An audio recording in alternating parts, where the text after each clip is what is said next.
So I'm on a plane flying to Charlotte a couple of days ago, and I sit down on the plane, and I'm sitting next to this woman. We exchange pleasantries, and I dove into a book because I wanted to read on the plane.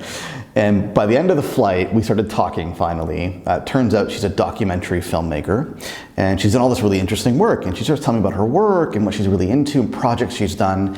And she tells me about this most recent project. It's a documentary called Concerto. It's about two brothers, okay, who were playing piano as children and grew up to become these piano playing phenoms, right? Like they're just like top of their game, world famous, won all these awards, like some of the best piano players in the world, okay?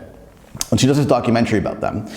And the documentary looks at how their early childhood experiences, which in many cases were traumatic, a lot of struggle, a lot of pain in their childhood from their parents and their father more specifically, how they succeeded not only in spite of those challenges, but because of those challenges. She's telling me this story, really passionate about her work. And I asked her, how long did that project take you? And she said, "You're not gonna believe me." I said, "Well, try me." And she says, 8 years. It took her 8 years to complete this one single documentary.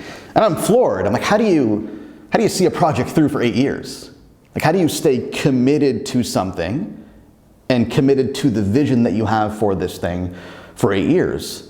And I asked her, how did you stay motivated? Like, what did you do? Why didn't you give up? Call it quits? Because year after year, there were new challenges that came up. And she goes, the story had to be told.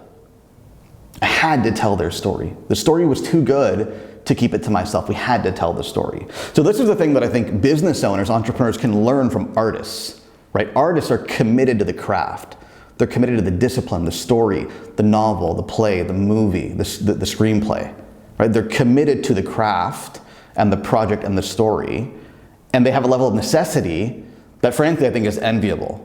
What if you had that level of necessity with your business? What if you were so committed to your business that you were willing to see it through no matter what happened? How would that change your business and the results you get?